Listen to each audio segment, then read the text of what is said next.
Assalamu alaikum wa rahmatullahi wa barakatuh. Welcome to Spectrum Talent Spotlight, where we meet talented students from our school to discuss their greatness. Today we have the honor of meeting Muhammad Daniel Isa, a state basketball player. Daniel, please introduce yourself. Okay, Assalamualaikum. My name is Muhammad Daniel Isa. I'm a senior at Spectrum International School. I'm 16. I'm a Malaysian state basketball player and I play for Putrajaya. Right. So Daniel, tell us, what initially sparked your interest in pursuing basketball? Well, while I was growing up, for as long as I could remember, my father played basketball, so naturally it just came to me as a sport I should pursue. So what would you say throughout these 4 years has been your particularly proud moment of yours? My proudest moment was when I got word from my coach that I would be in the starting lineup for the national tournament. Wow, that's amazing. What was the most significant challenge for you throughout these years? My toughest challenge was actually quite recent. I got injured. I tore my ankle ligament and I was out for 4 months. That must have been terrible. But what helped you push through these hard times? I got a lot of support from my friends, my family, and lots of words of encouragement from my teammates. And my physiotherapist, from where I was going through recovery, was very good.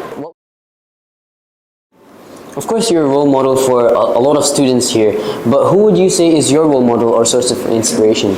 My role model has been and will always be my father.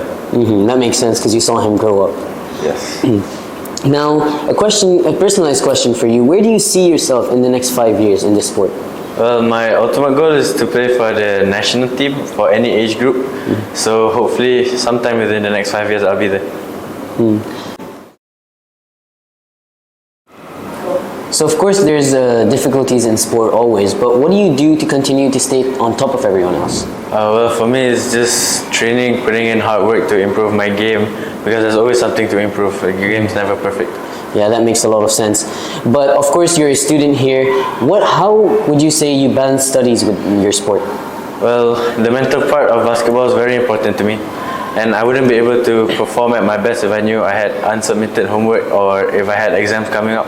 So I will get those over with so that I can play at my best condition. In every athlete's life, there's of course regrets that they wish they hadn't done. What would you say is your regret that you advise others against? My biggest regret is not putting aside my ego when other players were trying to advise me on how to improve my game. So this last question for you is a bit personalized. For someone trying to follow in your footsteps, what would you say is the most essential thing to focus on? Well, like I said earlier, we should be putting a lot into training, putting blood, sweat and tears into not just basketball but any sport you're thinking of pursuing. Thank you so much, Daniel. Wonderful meeting you. But for any sport that anyone plays. Oh, we had to restart because of you! Earlier you gotta train hard and like